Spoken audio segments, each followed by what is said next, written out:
አላቅም ማለትም እኮ ትልቅ ነገር ነው አይደል? በቃ አታውቅም። ያው እኮ ቴንክ ዩ። ይሄ ትልቅ ነው፣ እውነት ነው፣ ትልቅ ነው። አንደኛ መሲያው የት እንደሚወለድ አታውቅም።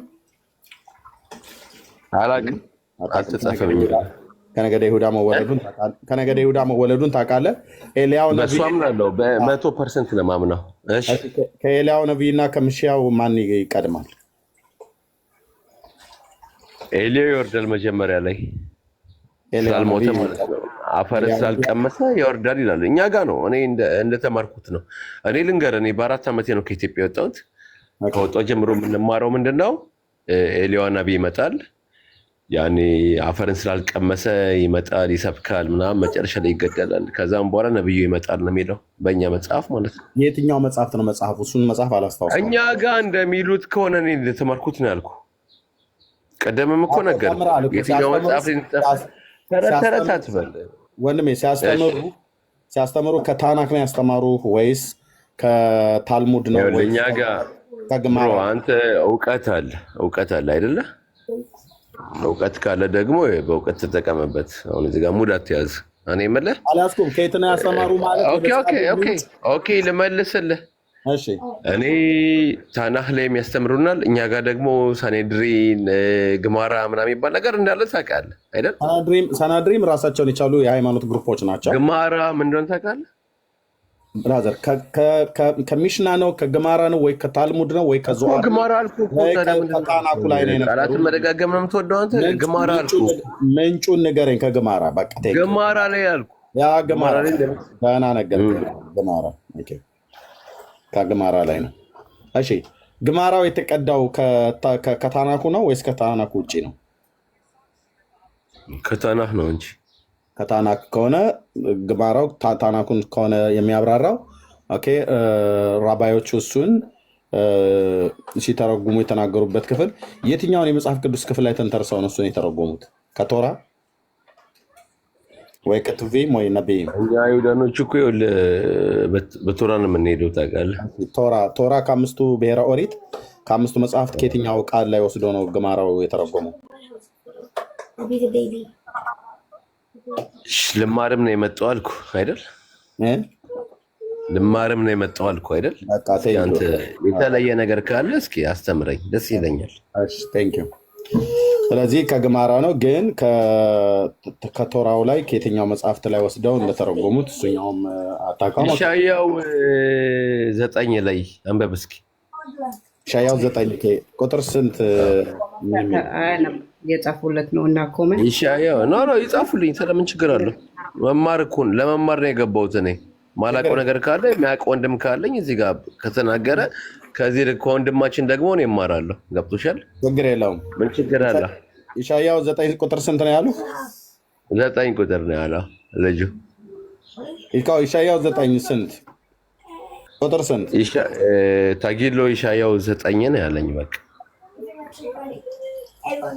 እሺ፣ መልስ የላቸውም። እኛ እኮ የሃይማኖት መሰረት እኮ እኛ ነን። እንደ ምንድን መልስ የላቸውም ማለት እኛ ይሁዳኖች እኮ የመጀመሪያ የእግዚአብሔር ፍጡርና የእግዚአብሔር ደግሞ የመረጠን የበኩር ልጅ ነው። እዚህ ጋር የይሁዲን ሃይማኖት እንቃል ያለ ካለ ማለት ነው።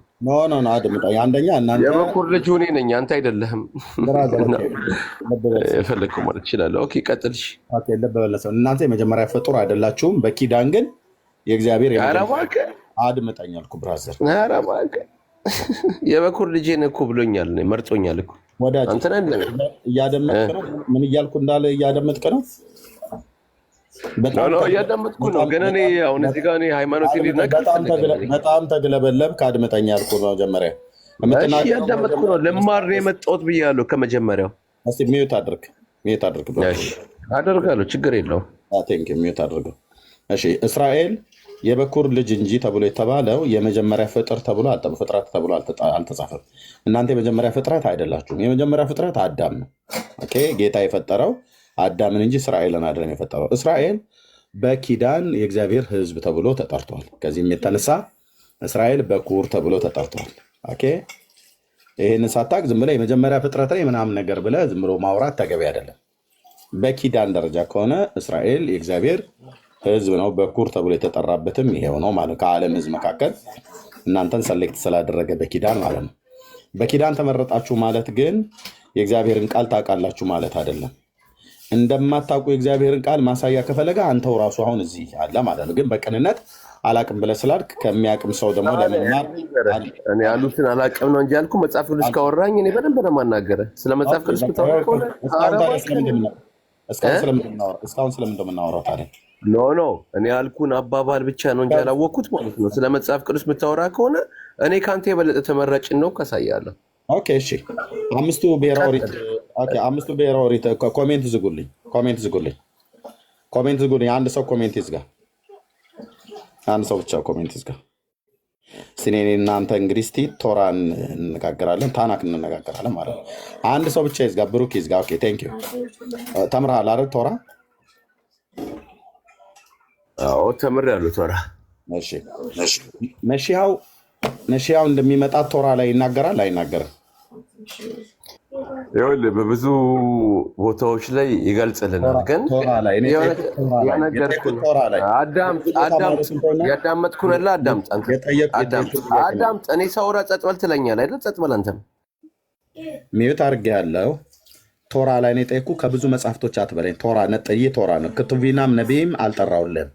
ቶራ ላይ የትኛው መጽሐፍት ላይ የሚናገር አሁን ነገር የለም አይደል? ምን ያህል መጽሐፍትን ቶራን እንደማታውቅ ቁጥር አንድ ያዙልኝ። መልስ የለም ብሎኛል። መልስልኝ። እነግርሃለሁ። መልሱን እመልስልሃለሁ። ግን ይኸውልህ ይሄ ነገር ደግሞ የምታደርገው ነገር በአማርኛ ከሆነ በእኔ በዕብራይስጥ ነው። በዕብራይስጥ አድርገልኝ። እኔ ከፈለክ በአረብኛ በአማርኛ አላምንም። ይኸውልህ እዚህ ጋር አሁን ማለት ነው ኢየሱስ ኮረስቶ ማለት ነው። እንጀራ ይሄን ድንጋይ እንጀራ ምናምን የምትሉት እንጀራ ይሄን መጽሐፍ እንደ ፍልስጤም ሴት የምጮኸውን አትጩ ብራዘር። ዋይ አትበል።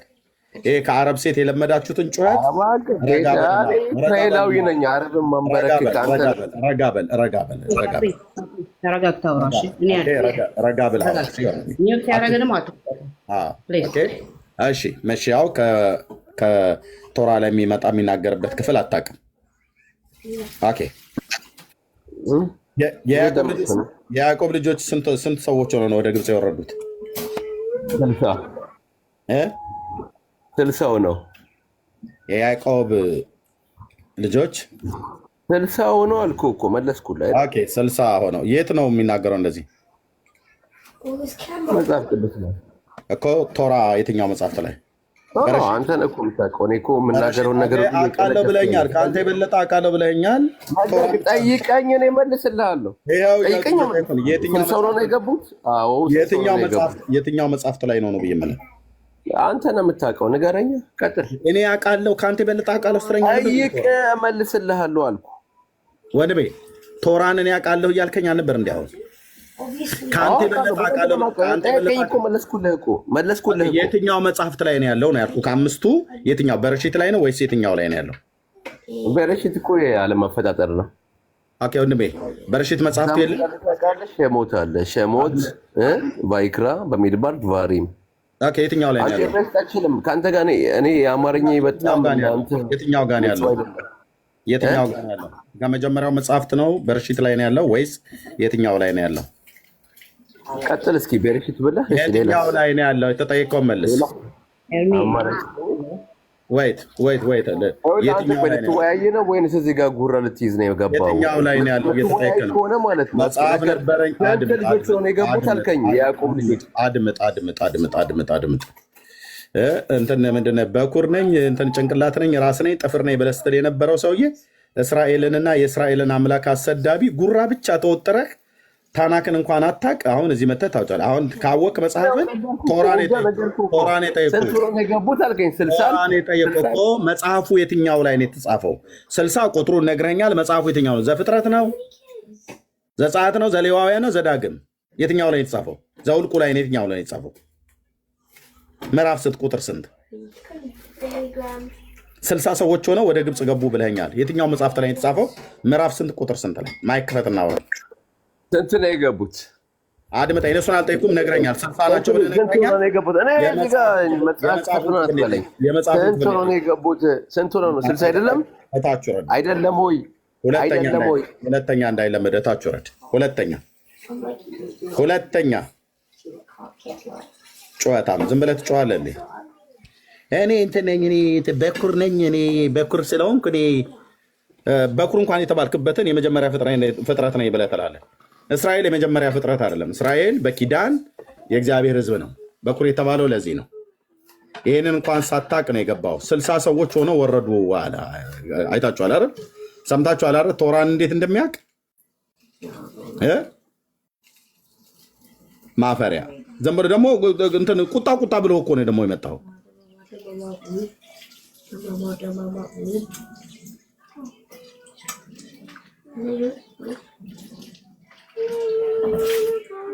ሁለተኛ እንደዚህ እንዳይለመድ እሺ ብራዘር። ሁለተኛ ቁጭ በልና አንብብ መጽሐፍ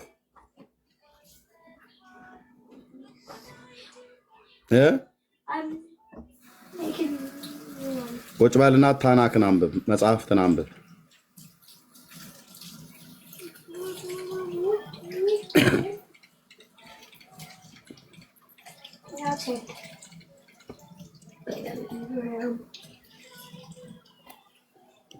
ኦኬ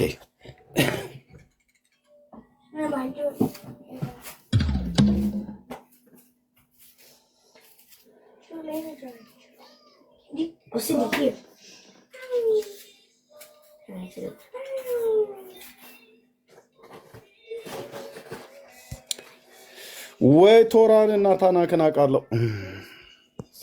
እኛ እኮ ቸገረን እዚህ። እኛ የጥንት የጠዋቱ ሃይማኖት ነን እያሉ ኦርቶዶክስ ይገበዛሉ። መጽሐፍ ቅዱስ ጠይቋቸው አንድ አያውቅ ይመጣና ደግሞ እኔ እንትን የአብርሃም ልጅ ነኝ፣ እኔ ኪዳን ልጅ ነኝ ምናምን ነገር መጽሐፍ ሲጠይቅ ዜሮ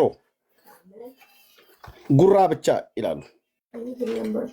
የአንተ የእስራኤል በኩርነት ምን ጠቀመህ? መሲሁን እንኳን የት እንደሚወለድ የማታውቅ ሚስኪን። ኦኬ ቶራ እንደዚህ ይላል ዘፍጥረት 46 ከያዕቆብ ጋር ወደ ግብፅ የገቡ ሰዎች ከጉልበቱ የወጡ ልጆቹ ከልጆቹ ሚስቶች ሌላ ሁሉ 66 ናቸው ካለ በኋላ በግብፅ ምድር የተወለዱለት የዮሴፍ ልጆችም ሁሉ 2 ናቸው። ወደ ግብፅም የገቡት የያዕቆብ ቤተሰብ ሁሉ ስንት ናቸው ይላል? ስንት ናቸው ይላል? የያዕቆብ ቤተሰብ ሁሉ ስንት ናቸው? 70 ናቸው ይላል። እሱ ስንት ነው ያለው? 60።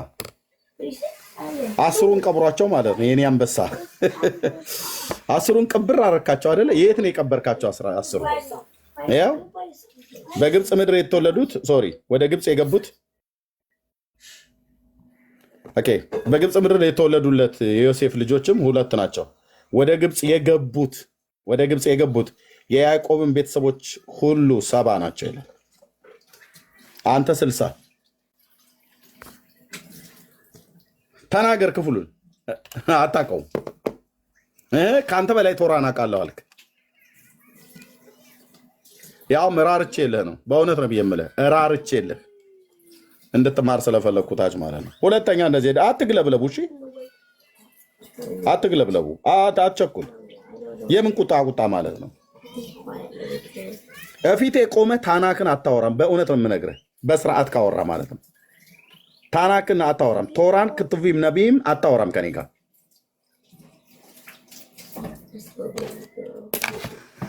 እሺ ወንድምነት ወደ ቀደመው ሀሳቡ ግባ።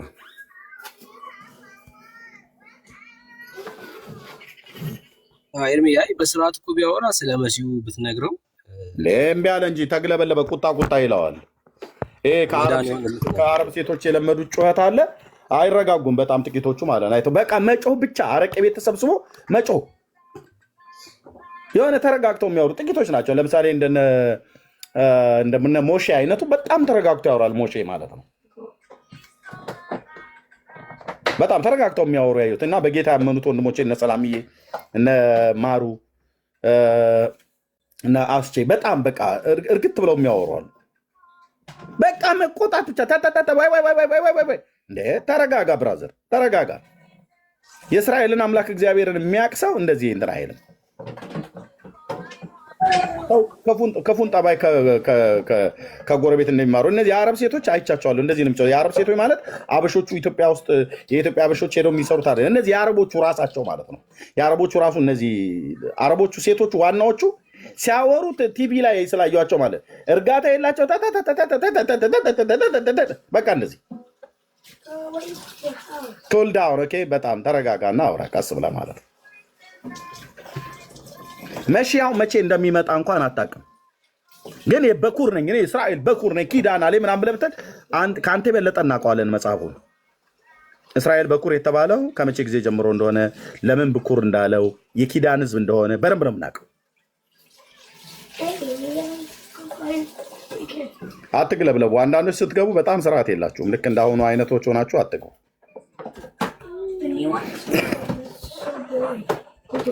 እሺ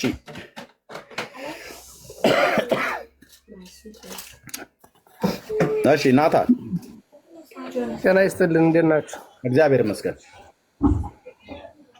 ያው ሰምቻለሁ። ከየት ቤተ እምነት ነው? እኔ አይሁድ ነኝ።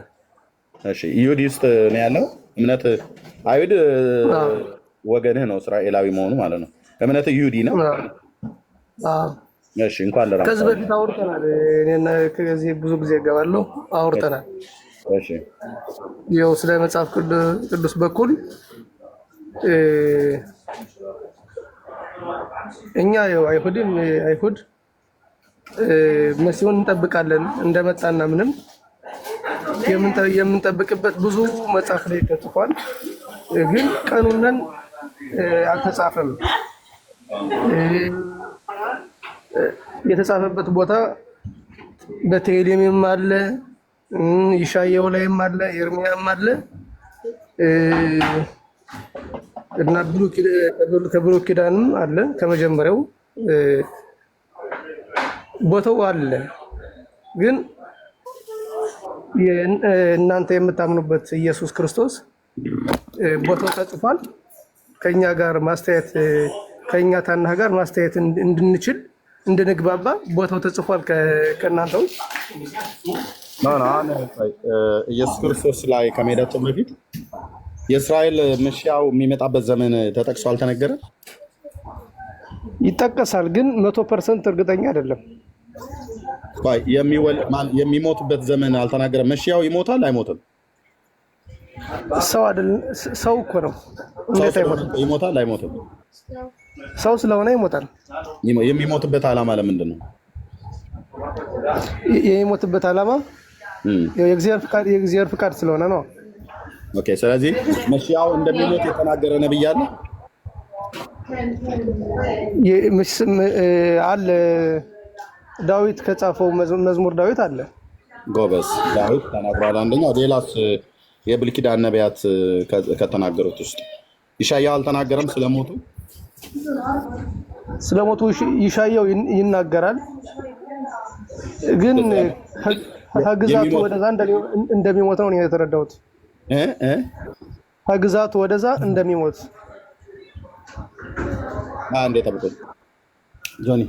ማለት ከግዛቱ ወደዛ እንደሚሞት ነው የሚያስረዳው። ግን ማለት ከግዛቱ ወደዛ ማለት እንዴት ነው?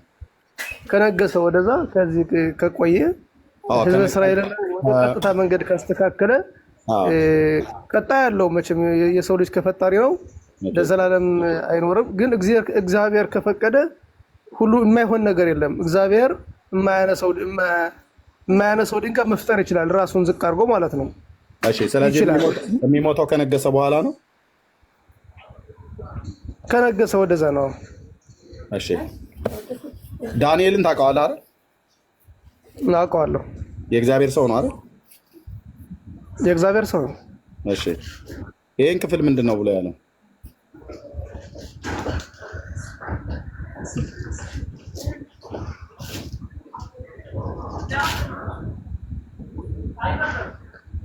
ማለት የትኛውን ክፍል? ይሄ ክፍል ምንድን ነው የሚለው? እኔም ገና ስናገር ስጸልይ አይሄደ ወይ? እሺ። በኃጢአቴና በሕዝቤ በእስራኤል ኃጢአት ስናዘዝ አምላኬም እግዚአብሔር ፊት አይታየኝም። ስለተቀደሰው ስለ አምላኬ ተራራ ስለምን ይላል። ገና በጸሎት ስናገር አስቀድሜ በራእይ አይቼ የነበረው ሰው ገብርኤል እነሆ እየበረረ መጣ። በማታም መስዋዕትን ጊዜ ዳሰሰኝ ይላል። አስተማረኝም ተናገረኝም እንዲህም አለ፣ ዳንኤል ሆይ ጥበብንና ማስተዋልን እሰጥህ ዘንድ አሁን መጥቻለሁ ይላል። አንተ እጅግ የተወደድህ ነህና በልመና መጀመሪያ ላይ ትእዛዝ ወጥቷል። እኔም እነግርህ ዘንድ መጥቻለሁ። አሁንም ነገሩን መርምር፣ ራእዩንም አስተውል።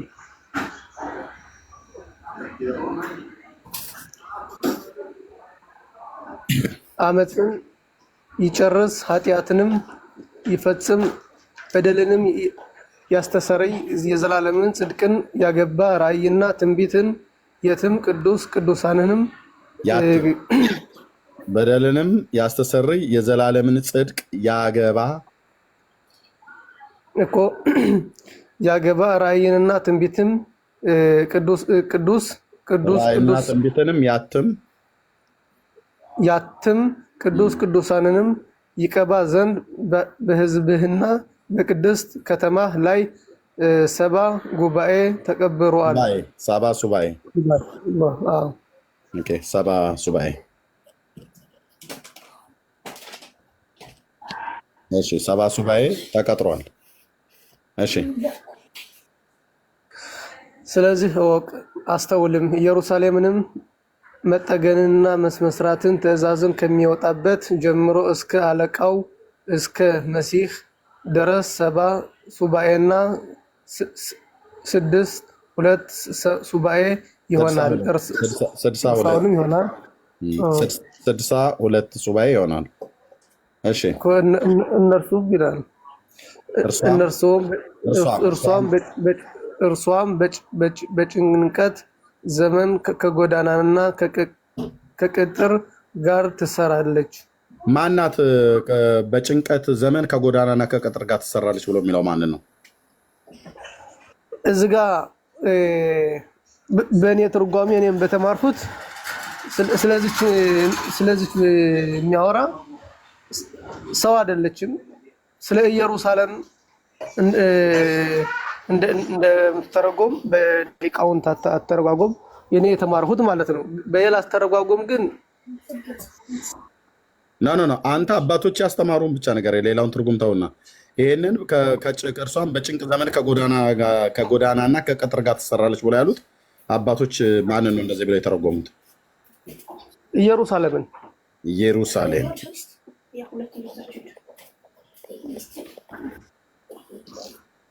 ኢየሩሳሌም።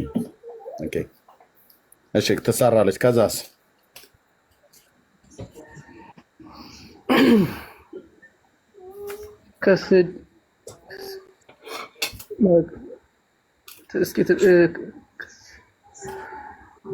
ምንድነው? ከ62 ጊዜ 7 በኋላ መሲሁ ይገደላል።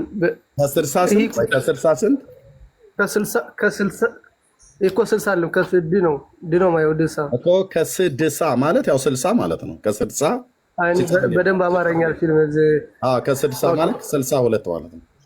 ኦኬ ይሄ ነው። እኔ በዕብራይስጥ በደንብ አያወራለሁ። እሺ ከ62 ስንት ጊዜ? 7 ጊዜ። አንዴ በዕብራይስጥ አድርግለት። ኦኬ አድርግለት በዕብራይስጥ አንብብለት።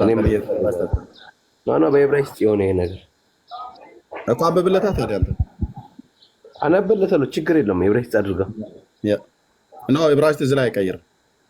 ለምን አይቀይርማ? ችግር የለም።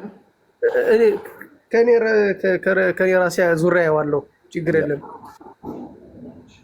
ጊዜ አለ ግን ንገሩኝ እስኪ፣ እንደዛ አማርኛና ዕብራይስጥ እንደዚህ አፕሊኬሽን አለ? አለ። ለምንድን ነው የሌለው? እህትየው ሰላም እያለ እንደዛ አፕሊኬሽን የለም እንዴት የሌለው? ለምንድን በአማርኛ ብቻ ማነበው? መጽሐፍ ቅዱስ የተጻፈው እኮ በዕብራይስጥ ነው በአማርኛ። አንተ ሰውዬ አትረብሽ። ኦኬ አንተ ሰውዬ አልረበሽኩም። እኔ ጠየቅኩኝ እንጂ አትረብሽ አልኩ። አትረብሽ ማለት አልረበሽኩም እያለ ሚዩት አድርግ። እኛ እየጠየቅንህ አፕሊኬሽኑ በተጭኗል ወይ ነው እንጂ አልንህ። መጽሐፍ ቅዱስ በአረብኛ ቋንቋ ተጻፈ አላልንም። መጽሐፍ ቅዱስ የተጻፈው በዕብራይስጥ ነው። ብሉይ ኪዳን እናውቃለን። ይኸውልህ ኤርሚ፣ ከዚህ አባቶቻችን ያው አማርኛ እንዳይጠፋን ያስተማሩ በመጽሐፍ ተጽፏል፣ በትርጓሜ በአማርኛ ተጽፎልናል እንጂ በአፕሊኬሽን የለም። በአፕሊኬሽን ካለ ብዬ ነው። ለዚህ ነው እዚህ ላይ አፕሊኬሽን ስለሌለ እዚህ ላይ ሊቀይርልህ አልቻልኩም ያልኩት። ምናልባት ካለ አፕሊኬሽኑን ዳውንሎድ አድርጌ እኔም ከዛሬ ጀምሮ እንዳውቀው ብዬ ነው እንጂ ከፈለክ ኤርሚያስን እልክልሃለሁ በዕብራይስጥና በእንግሊዝኛ ከፈለክ። አማርኛ ነው ያልኩህ። እንግሊዝኛም አለ አለ። ዕብራይስጥና እንግሊዝኛ አለ። ወንድምዬ አንተ ምን ሆነህ ነው ዛሬ? እንግሊዝኛና ዕብራይስጥ እኮ አለ ነው ብዬ የምልህ። እኔ አማርኛና ዕብራይስጥ በቃ እኔ ሀሳቤ መግለጽ አልችልም። እንደዚህ ቤት ምንድን ነው ዲክታቱራ? ኦኬ እታችሁ ረዳ አንተ ጤነኛ አይደለህም ዛሬ። የለም ግን መጽሐፍ ቅዱስ አሁን አዲስ የወጣው ዕብራይስጥና አማርኛ አለ። ያንን ደግሞ የራሴ እሰድልሃለሁ። አፕሊኬሽን ግን የለም። አለ ብለህ አታውራ ፓፒ። ካለ ደግሞ የሌለ እኮ ነው የሚያወራው። አፕሊኬሽኑ የለም ስትሉት አለ ብሎ ይላል። እንግሊዝኛና ዕብራይስጥማ አለ አውቃለሁ። እኔ ያልኩትኝ አማርኛና ዕብራይስጥ አፕሊኬሽን አለ ወይ ነው የጠየኩት። ሰውዬው አልተረጋጋም። ሀፒ ማን እታች ሆነ ታብታብ አድርግ ወይ ሂድና የሚጠጣ ነገር ካለ ጠጣ። ጤነኛ አይደለህም ዛሬ። ይቅርታ አድርግልኝ። አፕሊኬሽን ነው እኛ የምንፈልገው። አማርኛና ዕብራይስጥ አፕሊኬሽን አለ ወይ ብዬ ስልህ እንግሊዝኛና ዕብራይስጥ አለ ብለህ ትለኛለህ። እሱንማ እንዳለ አውቃለሁ። እሺ ወንድምነት አስጠጋለት ዳንኤል 9:26 ይሄ ወንድማችን አይ አማርኛዎች ቢሆን ችግር የለም። ዕብራይስጡን አንብበው። የትኛውን? ይሄ ሀሬ ሽቪም በሸሽ እስኪ ወደዛ አድርገው። የለኛው አንብቤዋለሁ።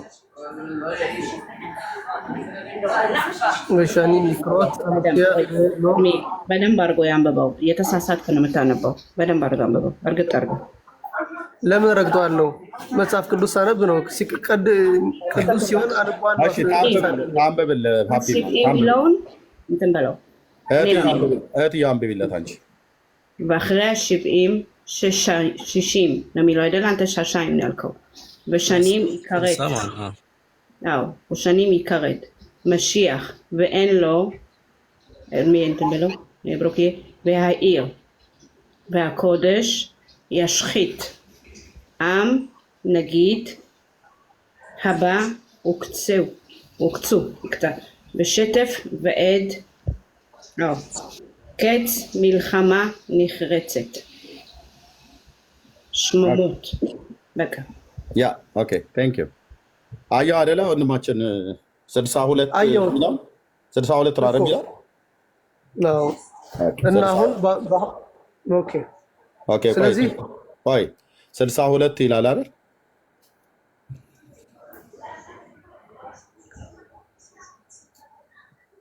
ናታን እሺ ከ62 ጊዜ 7 በኋላ መሲሁ ይገደላል፣ በእርሱም ምንም የለም፣ የሚመጣም አለቃ ህዝብም ከተማይቱና መቅደሱ ይጠፋሉ፣ ፍጻሜውም ያጠፋሉ። በእርሱም ዘንድ ምንም የለም፣ የሚመጣውም አለቃ ህዝብ የሚመጣው አለቃ ህዝብ ከተማይቱንና መቅደሱን ያጠፋሉ። የሚመጣው አለቃ ህዝብ ማለት ነው። ይህ የሚመጣው አለቃ የሚገለጠው አለቃ የእሱ ህዝብ የሆነው ከተማይቱንና ኢየሩሳሌምን መቅደሱን ያጠፋሉ። በፍጻሜው በጎርፍ ይሆናል፣ እስከ መጨረሻው ድረስ ጦርነት ተቀጥሯል፣ ጥፋትም ተቀጥሯል ይላል። ኦኬ መሲሁ ከተገደለ በኋላ ነው አይደል ከተማይቱን ያጠፋሉ ብሎ ያለው?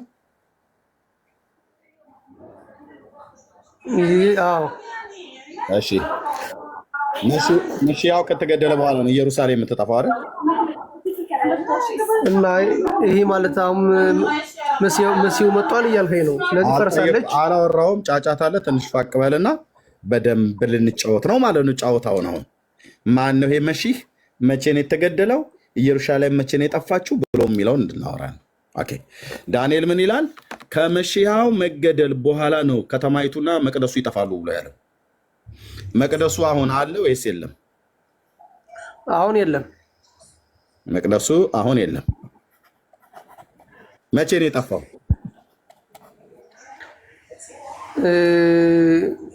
ከሁለት መቶ ሺህ ዓመት በፊት ከሁለት ሺህ አይደል? በሰባ ኤዲ ላይ አይደል? በሰባ ዓመተ ምህረት አይደል?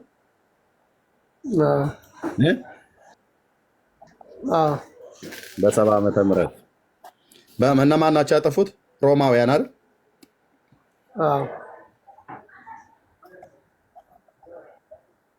ሮማውያን ይህንን በሰባ ዓመተ ምህረት ቤተ መቅደሱን ከመጥፋታቸው በፊት ቤተ መቅደሱን በሰባ ዓመተ ምህረት ሮማውያን ከማጥፋታቸው በፊት ከዛ በፊት ከ40 ዓመት ወደኋላ እናንተ ከተማ ውስጥ አንድ የተሰቀለ በሮማውያን እጅ የተሰቀለ አለ አይደል? አለ። ማን ነው እሱ? ኢየሱስ ነው። ግን መች ነገሰ? አሁን ቅድም እኮ እንደተረዳ ነው እንዳነበረው ንግስና ጋር ሄድ። በመጀመሪያ ሞቱ ጋር ነው የምናወራው። በመጀመሪያ ንግስና በኋላ ነው የምናወራው። አሁን ይሄ የሞተ ንጹህ ሰው ማን እንደሆነ ነው በመጀመሪያ መታወቅ ያለበት። ከዛ ነገሰ አልነገሰ፣ ለምንድን ነው ያልነገሰው ብሎ የሚለው እናያለን። አሁን ዳንኤል 9:25 ላይ ጀምሮ ነው ያለ ነው። ኦኬ ይሄኛው ቤተ መቅደስ ከመፍረሱ ወደኋላ ከ40 ዓመት ወደኋላ ስንሄድ መስቀል ላይ እዚህ የሽዋ ተገድሏል አይደል? ኦኬ መሲህ አይደለም አይደል? የሽዋ በእናንተ መሲህ አይደለም። ዳንኤል ግን ምን ይላል? መሲሐው ከተገደለ በኋላ ከዛ ከተማይቱና መቅደሱ ይጠፋሉ አለ። በመጀመሪያ መሲሐው ነው የሚገደለው አለ። ከዛ እስከተገደለ ከ40 ዓመት በኋላ ኢየሩሳሌም እና መቅደሱ ጠፉ አይደል? ከተማይቱና መጥፋት ጠፍተዋል። ህዝቡ ተበትኗል። ከተማይቱና መቅደሱ በ70 ዓመተ ምህረት ነው አይደል የጠፉት? ይሄ ማለት መሲሐው ከተገደለ በኋላ ነው ወይ ደግሞ እናንተ መሲሐው አትሉትም እሱን። ኦኬ ግድ የለም። የሺዋ ከተገደለ በኋላ ነው። የሺዋ ከተገደለ ከ40 ዓመት በኋላ ነው ቤተ መቅደሱ የጠፋው። ከ40 ዓመት በኋላ ዳንኤል ምን አለ? በመጀመሪያ መሲሐው ይገደላል። 62 ጊዜ 7 ማለት 62 ሲባዛ በ7 ስንት ነው የሚሆነው? አንድ ሱባኤ በመጽሐፍ ቅዱስ ስንት ዓመት ነው በእናንተ? አላውቅም። አታውቅም?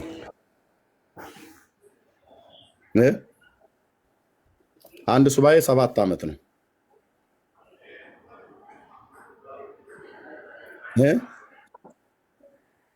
ልብ በል ወንድሜ፣ እንዴት እንደተታለላችሁ ላሳየ። ስለዚህ 62 ሲባዛ በ7 434 ኦኬ።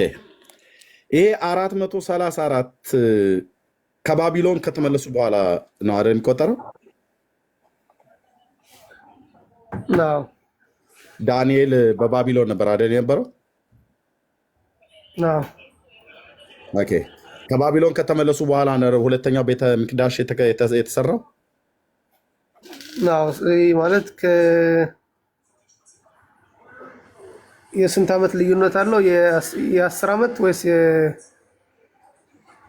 ከማጋ ነው ልዩነት? አይ ከፈረሰ አንስቶ እንደገና ከታደሰበት ነው። እሱ በጣም ርቀት አለው። 70 ዓመት ሙሉ በባቢሎን በነበሩ ሰዓት ላይ ቤተ መቅደሱ ራሱ አልተሰራም። የለም 70 ዓመት በባቢሎን ከተፈጸመ በኋላ ነው ጎበኛችኋለሁ ብሎ ያለው። መልካሚቱን ቃሌን እፈጽምላችኋለሁ ብሎ ያለው። ስለዚህ የመጀመሪያው ቤተ መቅደስ ከፈረሰ ከ70 ዓመት በኋላ ነው እንደገና እግዚአብሔር ጉብኝት ሲያደርግ የተሰራው ማለት ነው። ለምሳሌ ኦኬ 586 ሲቀነስ 444 እንደው ቢያንስ አዋጁ የወጣበትን 542 ዓመት ማለት ነው። ኦኬ ሶሪ ኖ ልክ ነው። ከ586 ሶሪ ከ586 ሲቀነስ 444 142 ዓመት ማለት ነው። ከዚህ ውስጥ 70 ዓመት አለ። በዛ ላይ ደግሞ ቤተ መቅደሱ ሙሉ በሙሉ ተሰርቶ ያለቀበትና መሻያው እስከተገደለበት ጊዜም ድረስ ደግሞ ያለ አለ ማለት ነው። ኦኬ አይ ቲንክ ቤተ መቅደሱ ወደ 16 ዓመት ነው ምናምን ነገር ተስተጓጉሎ ነበር ዘሩባቤል ከሰራው በኋላ። ኦኬ ይህን 62 እንደምራችሁ ታውቃላችሁ ወንድም?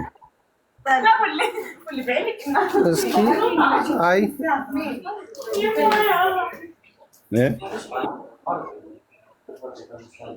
ደምሬ አላውቅም በእኔ በኩል። ለምን አትደምሩትም? የ62 ጊዜ 7 መሲሁ የሚገደለው ከ62 ጊዜ 7 በኋላ መሲህ ይገደላል ይላል። ይሄ 62 7 ማለት ሱባኤ አይደል እንዴ? ሱባኤ ይሁን ልበል እኔ በእኔ በኩል። አይ ልሆን አይልም እንዴ? ልሆን አይልም። ምንድነው ይሄ ቁጥር ታዲያ? ይሄ ቁጥር ምንድን ነው? ምን እንደሆነ አልገባኝም። እሺ ሱባኤን አታውቅም? ሱባኤ አውቃለሁ። እሺ ሱባኤ ስንት ዓመት ነው አንድ ሱባኤ? ምን አይነት ሱባኤ? ብዙ አይነት ሱባኤ አለ። ምን ተሰርቶ ሊሆን ይችላል እኮ። ምንድነው ሱባኤ ማለት? ምን ማለት ነው በእናንተ? ያው ንስሐ መግባት ማለት ነው እኮ። ምን ያህል ዘመን ነው ሱባኤ ማለት? እስከ ጊዜው እስከ 40 ቀን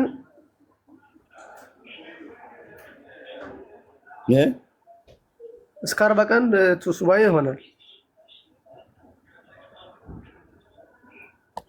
እንደዛ ነው በቃ።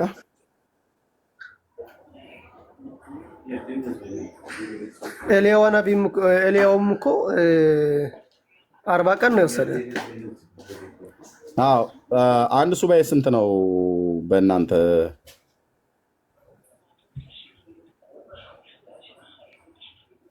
ማለት በእናንተ በመጽሐፍ ማለት ነው። አንድ ሱባኤ አልገባውም መሰለኝ። ሱባኤ ምን እንደሆነ አስረዳው። አልገባውም። ናታን አልገባም አይደል? ካልገባ ደግሞ መጠየቅ ትችላለህ። ጠይቀው። እሺ ምን ማለት እንደሆነ ንገረኝ እስኪ። ሱባኤ ማለት እሺ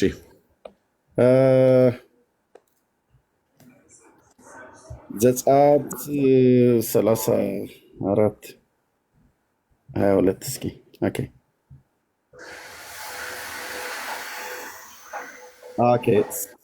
ዘጸአት 34:21 6 ቀን ትሰራለህ፣ በሰባተኛውም ቀን ታርፋለህ፣ በምታርፍበት በምታጭድበት ዘመን ሁሉ ታርፋለህ ካለ በኋላ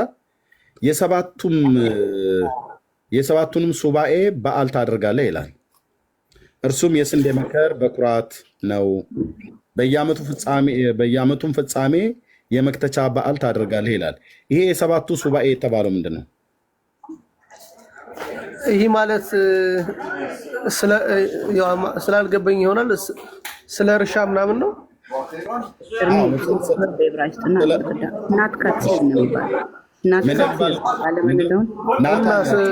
አንተ ጋር ናታን ፕሊስ ካለበት መውጣት ትችላለህ። ራቅ ማለት ትችላለህ ወንድሜ ናታን። ማይክን ክፈትና አውራኝ። ካለህበት ቦታ መውጣት ትችላለህ። እችላለሁ። ችግር የለም። ፕሊስ ውጣልን ፕሊስ። የአምላክን ቃል እንደዚህ ሆነን መነጋገር የለብንም። እሺ ሰላምዬ፣ ምንድን ነው ያልሽው? አይ በዕብራይስጥ ላስረዳው ብዬ ነበር። ሽናት ካቲር ነው የሚባልና በሰባተኛው ቀን እንደዛ ብዬ ላስረዳው ብዬ ነው። ስላልገባው ነው ምን እንደሆነ ለዛ ነው። ሽናት ካቲር ሽናት ዮቨል ምንድን ነው? ስንት ቀን ነው የሚቆጠረው? 7 ቀን ነው አይደለ? እንደዛ ብለን እንዲረዳ ፈልጌ ነው። ካልገባው አንተዛም ውይይት መቀጠል ያስቸግራል። እየገባኝ ስላልሆነ ነው። እሺ ወንድምነት ብሩኬ ወንድምነት አለ ብሩኬ ናታ መልሰ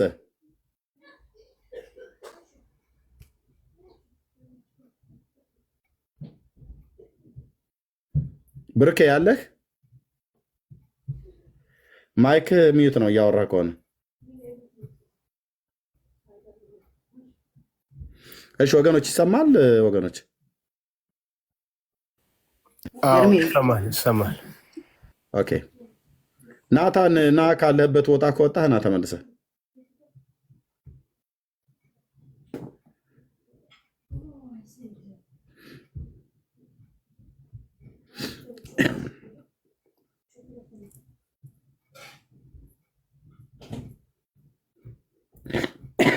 ናታን ወጣ ካለበት ወጣ እንጂ እኮ ወጣ ያልኩ ከዚያ አልነበረም ወጣ ያልኩ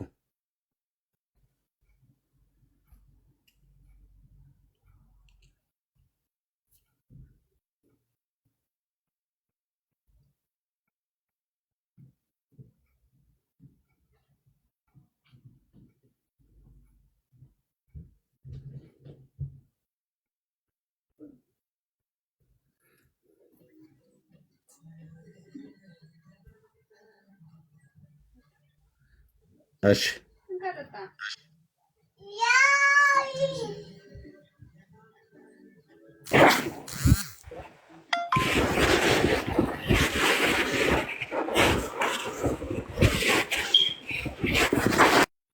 ይሄ እንትን ቆሻሻ ውስጥ ሆኖ ነው የሚያወራው ማለት ነው። እንዴት አይነት እኮ ትውልድ እንዳለ እኮ ነው። በጣም አሁን ትልቅ ሰው ነው። እንዴት ሰው እንትን የሚንኮሻኮሽ ነገር ውስጥ ሆኖ እንዴት ገዝት ይልካል እንዴ? እናት ከወለደች አስገባኛል አለ። አይ አልወለደችኝም። ና ግባ አቤል፣ አልወለደችኝም እናቴ። ና ግባ ና ላክልኝ አቤል ና ግባ። መቼ ወለደችኝና ገና እኮ አልተወለድኩም። ና ግባ እና ገዝት ላክልኝ። ልቀበልህ አልችልም። ገዝት ላክልኝ። ከታች ያለው ሁለት የሰው ምልክት የምትመስላት ላክልኝ። አልወለደችኝም። ስትወልድ ገንፎ ትበላለህ። ና ቶሎ በል። እናት ተወለደች አለ። እሺ ና ግባ። አሁን ሀብ ጠይቀህ ለ አትልም እዚህ መጽሐፍ ላይ። ና ግባ አቤል ፕሊዝ። እኔ ማስገባት አልቻልኩም። አይ ቲንክ ኢንቫይት ላደርግህ አልቻልኩም። አቤል በእስራኤል አምላክ ስም ለምንሃለሁ፣ በእውነት በጌታ ስም ና ግባ።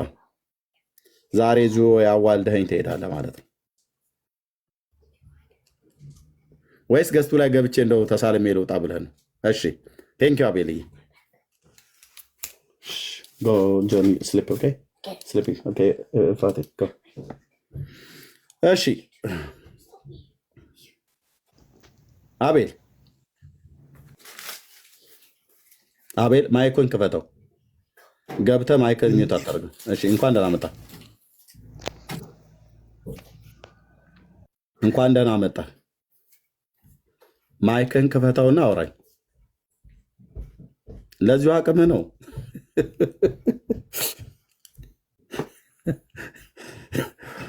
ነካው። እግሬ አውጭኝ። እናትህ ከወለደች አስገባኝ አላለኝም? አልወለደችም። መስታወት ገና መቼ ወለደችኝ ነው። እዚሁ ገንፎ ትበላለህ ዛሬ ተወልጄ ማለት ነው። ወይ አንተ ሞተህ ንፍሮ እንበላለን፣ ወይ እኔ ተወልጄ ገንፎን እንበላለን። ሰውን ገንፎና ንፍሮ እናበላዋለና ምን ይላል? የት ነው የምትሞተው? እዚህ ቃል ላይ ትሞታለህ ማለት ነው። በወንድ ልጅ አምላክ እስክትል ድረስ ናና ታናክን ታወራለህ ከኔ ጋር ብሉይ ኪዳን በሙሉ 39ን መጽሐፍ። ወይ ሞተህ ነፍሮ እንበላለን፣ ወይ ተወልጄ ገንፎ ይበላሉ ህዝቡ። እንዴ ድፋባቸው።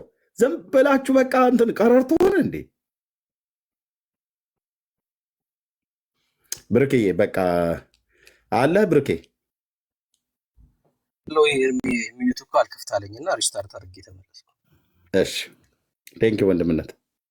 አሁን እንግዲህ ምን ትላለህ? ወንድ ኮንክ ሴት ኮንክ ምናምን ነገር ብሏለኝ። ጾታ እናት ከወለደች አለ እንኳን እንደዛ ብሏል። እናት ከወለደች አለ። አሁን ብሉይ ኪዳንና አዲስ ኪዳን የማይለይ ሰው ሁላ እኮ ነው እንደዛ እያለ የሚጽፈው። እጅ ባለ እጅ እኮ በቃ እጅ አንዳንዴ ና አቤል ግባ። አቤል ያ ለአህያ የሚሰግደው ነው እንዴ? ኤርሚዬ እሱ ነው የሚሆነው ነው እንዴ? አዎ አቤል ለአህያ የሚሰግደው እኮ ነው። ኦኬ አቤልዬና የአህያዋ በረከት ይደርብህና ያው ሰግዳለሁ ብለህ ስላልክ ኦፊሻሊ ነው ያለው። ስድብ አይደለም ወንድሞች እናቶች። ለአህያ የሚሰግድ አበሻ አለ እሰግዳለሁ ብሏል። ለምደም ሰግድ ብለን ስንል ኢየሱስ ክርስቶስ ስለተቀመጠባት ነው አይደል ያለው? አዎ አዎ። አቤልዬና የአህያዋ በረከት በአንተ ላይ ይደርና ና እንነጋገር የእግዚአብሔርን ቃል። ያው በረከት ሊያገኝ ነው ሰግዳለሁ ብሎ ያለው። ግን በጣም የሚያሳዝነው የእስራኤል አህዮች ናቸው ወይ የኢትዮጵያ አለየልንም አይደል? የዛን ቀን ስጠይቁት ያችን አህያ ፈልጎ ነው የሚሰግደው። ተቀመጠባት። የእሷ ዘሮች አሉ አሉ። አዎ አሉ።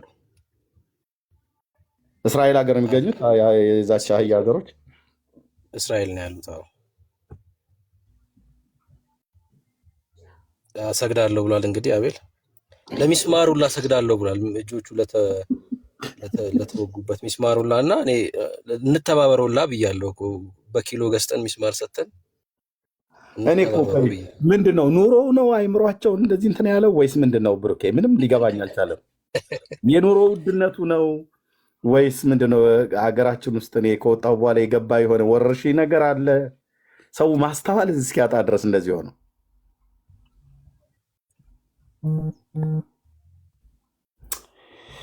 አሁን ሰግዳለን ይላል ታች አንደኛው። አሁን ሰግዳለን ይስገዱ። እኔ ለጃርትም ለጅብም ይስገዱ ከፈለጉ ምናገባኝ። ስግደት ግን በኢየሩሳሌም ጥያቄ አለኝ። የምን ጥያቄ? አይ አሁን ትዝ አለኝ የነዛ ህፃናቶች አጽም ሲመጣ፣ መስቀሉ ሲመጣ፣ ታቦቱ ሲመጣ አህያዋ እንዴት ቀረች እዛ? አሁን ደግሞ በዚህ ማዕት ልትቀሰቅሽብን ነው አይደል? ያው እንዴ ጸጊ አሁን አህያዋን ያያችሁ ልጆች እባካችን ተማረሜን አያችሁ እንደሚባል ደግሞ የአህያ አጽም ፍለጋ ኢየሩሳሌም እንሄድ። ኢየሱስ ክርስቶስ ጌታዬ የተቀመጠባት ያች አህያ ከቤተፋጌ የተፈታችው አህያ የት አካባቢ ነበር የተቀበረችው? ምን አይነት ጅብ ነው ግን የበላት ብለን እዛው ደግሞ ምርመራ ውስጥ አጽሟ የት አካባቢ ነው ያለው? ጥርሷ ነው እግሯ ነው የተረፈው? ለምን ለበረከትነት እንፈልገዋለን ብለን። አይ ህዝብ በእውነት ወንድሞች እዚህ ያላችሁ 1100 ሰው በስርዓት እኮ ነው ቁጭ ብሎ ለአህያይቱ ሰግዳለሁ ብሎ ያለን ክብር ይገባታልና ብሎ ማለት ነው።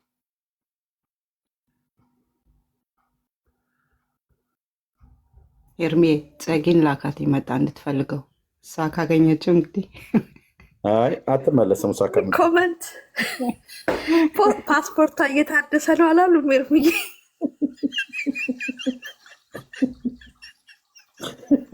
የአህያይቱ ነው።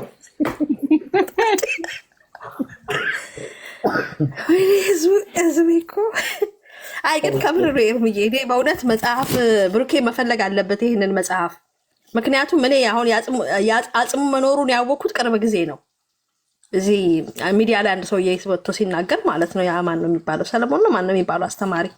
በጣም የደነቀኝ አጽሞቹ ምን ያደርጋል የህፃናቱ አጽም ኢትዮጵያ ላይ መጥቶ ቢፈለግ ታዲያ ኤርሚዬ መስቀሉ ብቻ እኮ አይደለም ያለን አለ እኮ ለጊዜው እንዴ ቀልዴን መስሎ ነው። የህፃናቱ አጽም አለ።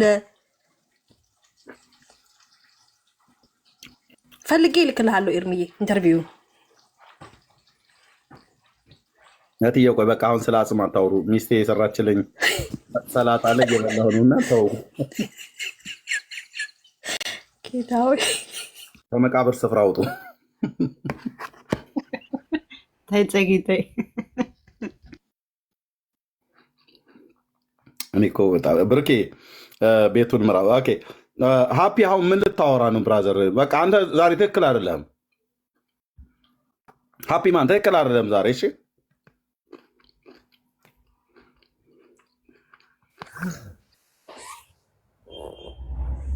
እኔ ምን ኤርሚ ከኔ ጋር ለመጣላት ነው የመጣው። ሃፒ ማን ግን እንደ ድሮ ለምን እኔ ከአንተ ልማር ነበር የመጣሁት። አንተ ግን የሆነ ጸባይ አለ። በቃ እኔ እስራኤላውያን ሳወራ እያንዳንዱን ከብዙዎች ጋር ብቻ ልማር ነው የመጣሁት። የነገርኩህ እኮ ድጋሚ ልንገርህ፣ ልማር ነው የመጣሁት አልከሆንም እኮ።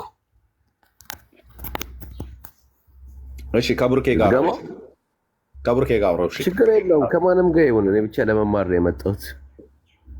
አውሩ ወንድምነት አውራው። እሺ ቴንክ ዩ። እኔ አከብራችኋለሁ። እኔ አልናኳችሁም እኮ። እኛም አልናቅም፣ ግን ስለቸኮልክ ነው። ይቅርታ ስለቸኮልክ ነው። አውሩ። እሺ ፓፒ ወይ ብሩኬ፣ አንተ አሁን የምትጠብቀው መሲ ወደፊት ይመጣል ያልከው መሲ ሰው ነው ወይስ አምላክ ነው? ሰው ነው። ሰው ብቻ ነው? ፍጡር ነው? ፍጡር ነው። ከአንድ እግዚአብሔር ብቻ እኮ ውጪ ምንም ነገር የለም። ፍጡር ብቻ ነው። አዎ። ነቢያቱ ስለሚወለደው መሲ ግን አምላክነት ተናግረዋል አይደል? አየት ጋር ሳይኝ እስኪ። አዎ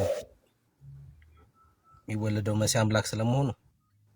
አዎ ማሳይኝ። እኔ አላቅም። እሺ ስንት ጥቅስ ልስጥክ? የፈለከውን ያለውን። በጣም ብዙ ነው ያለው። እሺ ለምሳሌ እንደዚህ ይላል። ይሄው ላንብብልህ። ሚኪያስን ታውቀዋለህ አይደል? ሚኪያስን ኦፍ ኮርስ አውቀዋለሁ፣ ግን አዲስ ኪዳን ላይ ነው የምትገልጽልኝ ማለት ነው። ሚኪያስ የአዲስ ኪዳን ጸሐፊ ነው እንዴ? ሚኪያስ ማን ነው በዕብራይስጥ? እኔ በዕብራይስጥ ነው የማውቃቸው። ሞሪቲያው ሚኪያስ አልኩ። ከጌታ ከመወለዱ ከ800 ዓመት በፊት የነበረ ነብይ፣ አሁን ካለንበት ዘመን ከ2800 ዓመት በፊት የነበረ ነብይ ነው። ኦኬ እሺ። ስሙ የለውም በዕብራይስጥ? ሰላም ስሙ ማን ነው በዕብራይስጥ? ብሩኬ ይቅርታ ከእናንተ ጋር ነበርኩም። የማን ነው? ሚኪያስ ማን ነው በዕብራይስጥ? ሚኪያስ ሚካኤል። ሚካኤል ነው። ኦኬ እሺ ቀጥል። እሺ አለ መጽሐፍ ቅዱስ ይዛል? አልያዝኩም። እንዴት ትፈልጋለህ? ይዛለሁ፣ ችግር የለውም። ላንብብልህ? አንብብልኝ፣ እኔ አምናለሁ። እኔ ምን አስዋሸህ? አንቺ ቤተልሔም ኤፍራታ ሆይ ምዕራፍ 5 ቁጥር 2 ላይ ነው የማነብልህ። አንቺ በይሁዳ አላፋት መካከል ትሆኚ ዘንድ ታናሽ ነሽ፣ ከአንቺ ግን አወጣጡ ከቀድሞ ጀምሮ ከዘላለም የሆነ በእስራኤልም ላይ ገዢ የሚሆን ይመጣልኛል ይላል። ስለማን ነው እየተናገረ ያለው? ለዳዊት መሰለኝ። ኤፍራት ዳዊት ነው። ኤፍራት የተወለደው ስለ ዳዊት ነው እየተናገረ ያለው። ኤፍራት ዳዊት የተወለደው ኤፍራት ነው እንግዲህ እንደማውቀው ከሆነ። እሺ ስለ ዳዊት ነው ብለኛል። ሚኪያስ ይኖር የነበረው መቼ ነው? ከዳዊት በፊት? ሚኪያስ እኔ ሚካኤል የሚባል ነብይ አላውቅም። ሲጀመር ሚካ ነው የማውቀው እኔ። ሚካ የሚባል ነብይ እንደነበር አውቃለሁ። ኤፍራትን ስለወለደ እኮ ሚካ የሚባለው ነብይ ከዳዊት እኮ። ስለ ሚካ የምናወራ ከሆነ ችግር የለውም። እሺ ሚካ በለኛ ታዲያ አመላክተኝ እኮ። ሚኪያስ ያልኩ እሱ ነው። እሺ ይሄ ነብይ የነበረው ዳዊት ከዳዊት በፊት ነው ወይስ ከዳዊት በኋላ ነበር? በኋላ ነው እንጂ በኋላ። ከዳዊት በኋላ ከሆነ ከዳዊት በኋላ መጥቶ ነው ስለ ዳዊት እየተናገረ ያለው። ይቅርታ አድርግልኝ ወንድምዬ፣ እኔ መጽሐፍ ቅዱስ ላይ እውቀቴ በጣም ብዙ አይደለም። አይ ስለ ዳዊት አልካ ታዲያ። ኖ ኤፍራታ ስትል እኮ ኤፍራት ዳዊት የተወለደበት ቦታ ነው እናውቃለሁ። እኔ ስለዛ ነው በቃ እነዛ አገናዝቤ ነው ያወራሁት። መሲሁ የዳዊት ልጅ አይደለም እንዴ? የዳዊት ዘር ነው እንጂ የዳዊት ልጅ አይደለም። የዳዊት ልጅ ሰለሞን ነው። አይ የዳዊት ልጅ ስለ የዳዊት ዘር ነው እያልኩ ነው። የዳዊት ልጅ ሰለሞን መሆኑን በደንብ ነው። በዚህ እንስማማለን። አሁን ታዲያ ስለማን ነው እየተናገረ ያለው? ሚካ ስለማን ነው እየተናገረ ያለው? አንቺ ቤተልሔም ኤፍራታ ሆይ አንቺ በይሁዳ አላፋት መካከል ትሆኚ ዘንድ ታናሽ ነሽ፣ ከአንቺ ግን አወጣጡ ከቀድሞ ጀምሮ ይላል። አየህ፣ የሚወለደው መሲህ አወጣጡ ከቀድሞ ጀምሮ ከዘላለም የሆነ ነው እንጂ የሆነ ሰዓት ላይ የተፈጠረ አይደለም። አወጣጡ ከቀድሞ ጀምሮ። ከዛስ ከዘላለም የሆነ በእስራኤል ላይ ገዢ የሚሆን ይወጣልኛል ይላል እና የሚወለደው የሚመጣው መሲህ አወጣጡ ከቀድሞ ጀምሮ የሆነ ከዘላለም የሆነ ነው እያለ ነው ያለው መጽሐፉ። ይሄ ማን ነው? አሁን ዳዊት አወጣጡ ከቀድሞ ጀምሮ አይደለም ከዘላለም የሆነም አይደለም አይደል? ዳዊት እውነት ነው። ዳዊት የእሴይ ልጅ ነው አይደል? ዳዊት እውነት ነው። አወጣጡ ከቀድሞ ጀምሮ የተባለው ስለማን ነው ታዲያ? እኔ ልንገርህ። እሺ እኔ የሆነ ሳሌ ማለት ነው ወደ ጴንጤ ምናምን ነገር አመላክቼ ነበር። ለምን ልንገርህ ስለራሴ ልተረከልህ። እሺ ጥቅሱ ላይ ኤርሚያስ 13 ላይ ማለት ነው። ኖንጌሜል 13 ነው ማለት ነው። አሁን የጠቀስኩ ጥቅስ ላይ ወዳጄ ፓፒ አሁን ያነበብኩልህ ላይ መልስልኝ። ኦኬ ኖንጌሜል 13 ሳይሆን 23 ነው። ግን አሁን ኦኬ ኖ እኔ አላውቅም። እኔ አማርኛ በደንብ ስማኝ። ችግር የለውም። ኖንጌሜል እሺ እያዳመጥኩት ነው እኮ አሁን ይኸውልህ ልብ በና በደንብ ስማው። እዛ ክፍል ላይ ማለት ነው አሁን የሚያወራህ ላይ የሚክያስ ላይ ልክ ነህ። ዳዊት የተወለደው ኤፍራታ ነው። መሲሁም ራሱ የተወለደው ኤፍራታ ነው። መሲሁ ይወለዳል ብሎ ያለው ኤፍራታ ነው። እና የሚክያስን ስማ። አሁን አንተ ቀድሞ ወደ ጴንጤ ልትመጣ እንደነበረ ምናምን ነገር ሞክሬ ነበረ፣ ግን የሆነ ነገር ነግረው ፈልጌ ነበረች። ችግር የለም እሱ ምስክርነት ነው። በኋላ ወይ ታወራለህ። አሁን ነቢያት ምን እንዳሉ በደንብ ስማ። ቴንኪው ብርቅ። እሺ ከዘላለም የሆነው ገዢ ማን ነው? እሱ መልስልኝ። ከዘላለም የሆነ አወጣጡ ከጥንት የሆነው ይሄ ከዘላለም የሆነው ገዢ ማን ነው? እግዚአብሔር ነው። እግዚአብሔር ነው እና ኦኬ። ይሄ ስለ መሲሁ አይደል የሚናገረው ታዲያ? እኛም እኮ እሱን ነው እያልን ያለ ነው። ይሄ ይኸውልህ ምን እያለ መሰለህ እግዚአብሔር። ቆይ እኔ የሆነ ጥያቄ ልጠይቅህ። አትናደድ። ፈጣሪም እና ፍጡርም መሆን አይችልም። እግዚአብሔር ፈጣሪ ነው። እግዚአብሔር እኮ የሚወለደው ግን አምላክ እንደሆነ መጽሐፍቱ የብሉይ ኪዳን መጽሐፍቶች አስረግጠው እየተናገሩ ነው ያሉት። ምን አልኩ መሰለህ? ሚካኤል ነው ያልከው?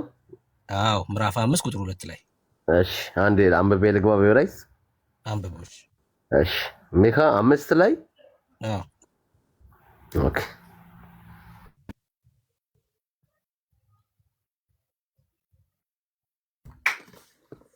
እህትዬው ቤት ነው ያለሽው? አንቺ አታንቢለንም? ስራ ላይ ነሽ? እርሜ አይን ይችላል፣ ችግር አለው። እህታችን ደግሞ ታች አለች። በኛ እንትናትና ካልሆነ እኔ ያለሽ እንዴ? ኦኬ እኔ ማንበብ ፈልጋለሁ ስላለች ነው። ኦኬ የምክር ትችላለሽ? አዎ ችግር የለም። ቁጥሩን ንገሩኝ። ትችላችኋል። ያስ መጽሐፍ ምዕራፍ 5 ቁጥር 1 እና 2 በተለይ ቁጥር 2 ና ሃፒ ና ተመለሰ። እዚህ ያለች እህታችን ታነብላለች። ብርኬ ቀጥሉ። አንብቤልኝ፣ በዕብራይስጥ አንብቤልኝ አንዴ። ቁጥሩ 5 ምክር። እሺ ቀጥይ። ቁጥሩ 5 እሺ፣ በዕብራይስጥ አንብቤው። ሚካ ነው አይደለ? ሰላምዬ ሚካ ቁጥር እያልኩ እየጠየቅኩ ነበር። አንብቤልኝ። ואתה בית לחם אפרתה, צעיר להיות באלפי יהודה ממך לי יצא. להיות מושל בישראל ובתורותיו מקדם מימי עולם. לכן יתנם עד את ילדה ויותר אחיו. ויתר אחיו לשובון על בני ישראל ויעמוד ברעה בעוז אדוני. בגאון שם אדוני אלוהיו וישבו כי אתה יגדל. ሰምተሻል? ግን አንዴ ቆይ አንዴ የምክር አንዴ ልሰራ። በኦዝ አዶናይ እኮ ነው የሚለው። ኦዝ አዶናይ ማለት ደግሞ በእግዚአብሔር ኩራት፣ በእግዚአብሔር ኃይል ማለት ነው። እና ሁለት አምላክ ሆኖ ማለት ነው። ቀጥይ ቁጥሩ ላይ ጀምረሽ እንደገና ቁጥሩ በኦዝ አዶናይ ነው ያለችው። በኦዝ አዶናይ ማለት ደግሞ በእግዚአብሔር ጉልበት ነው የሚለው። አምላክ ከሆነ እግዚአብሔርን እንትን አያስፈልገውም። እሺ ኖ አንብቢ ጨርሽ። ፓፒ ተረጋጋ ፕሊዝ፣ ተረጋጋ። ስንት ቁጥር ነው? ቁጥሩ 2 ነው። ደግመሽ አንብቢ። እኔ ላንበው። ለምን አላነበውም? እኔ ይክፈትልኝ ወንድማችን እዚህ ጋር። ይሄው ከፈትኩልክ። ይሄው በዕብራይስጥ በሩክ እያሳየን። አዎ ይሄው ከፍቶታል። አንተ ራስህ አንብበው። ትርጉሙ መጽሐፉን ክፈት። ኦኬ ቫታ ቤት ለኸም ይላል። ኤፍራታ ጻይር ልዮት በአልፌ ይሁዳ ይላል። አንተ ወጣት ነህ፣ አልፌ ይሁዳ ላይ መሆን አለብህ። እሺ ሚምኻሊ ከአንተ ለእኔ ይፄ ከአንተ ለእኔ ይወጣልኛል ልዮት ሞሸል በእስራኤል የእስራኤልን ትነግሳለህ ይላል። እሺ ቀጥል። በሞት ጸወታብ ይላል ያወጣጡም ይላል። እሺ ሚኬደም ሚማይ የድሮ የነበረ አወጣጡ ከጥንት ነው ይላል። እሺ አወጣጡ ከጥንት ነው። እሺ እኔ ቃል ስለምተረጉም ነው። እሺ ኦላም ይላል። እሺ ምንድነው እዚህ ጋር የምንረዳው? ማን ነው ይሄ አወጣጡ ከጥንት የሆነው ከዘላለም የሆነው ማን ነው እሱ?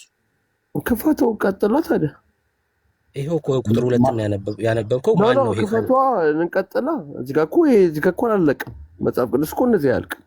አለቀ አላለቀ ሳይሆን ማን ነው ይሄ ከአጠወጣጡ ከጥንት የሆነው ማን ነው? ደግሞ ልንገርህ እዚህ ጋር ኦዝ አዶናይ ብላለች። ኦዝ አዶናይ ማለት ደግሞ በእግዚአብሔር ጉልበት እቆማለሁ ነው።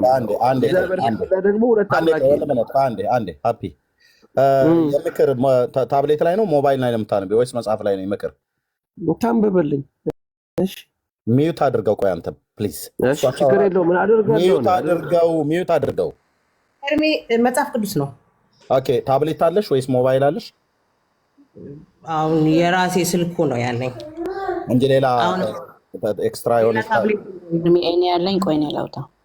ኦኬ እህትየው ታብሌት ካለሽ ታብሌቱ ላይ መጽሐፍ ቅዱስን አውጭና አምጪ። ግን ኤርሚ ሁለቱም የዕብራይስጡም የአማርኛውም ነው ያለኝ በአንድ ላይ የመጽሐፍ ቅዱስ መጽሐፍ ቅዱስ ጎን ያለው ቡኒ ከለር አይደል? የሆነ ብራውን ከለር ብራውን። ኦኬ እህትየው ትልቁ ላይ አድርጌሻለሁ። ታብሌት ካሌላችሁ አንዳችሁ ግዙና ሰላም ኤርሚ ኤኒቲን ቪዲዮ ስለማይከፍትልኝ ነው። ቪዲዮን የፈለከው ቪዲዮ ከፍተሽ ነው ማንበብ። ለምንድነው ቪዲዮ የማይከፍትልሽ? ሪፖርት አለው ቤቴ፣ ለዛ ነው አይከፍትልኝ ቪዲዮ።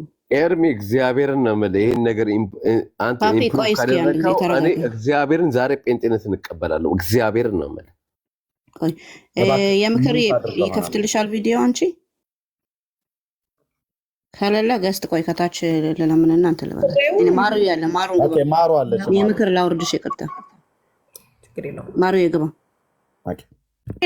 እኔን አውርጂ ኖ ትቆይ እሷ ቆይ ለሽ የተየው ባሩና ያ ኢንቫይት አድርጌያለሁ። ኦኬ እሱን በትልቁ አድርገው ኤርሚ። ማሩ ሰላም ቅዱሳን እንዴት ነህ ብራዘር? እንኳን ደህና መጣህ። እንኳን ደህና ቆያችሁ። ታብሌት ወይ ሞባይል አለ? ሞባይል አለኝ። ቴንክ ዩ። በቃ ሞባይሉ ላይ ሚኪያስን አውጣውና ምዕራፍ 5 እሺ 1 እና 2 አንብብልን። ከፈለገም ወርታችን እንወርዳለን እያነበብ ነው።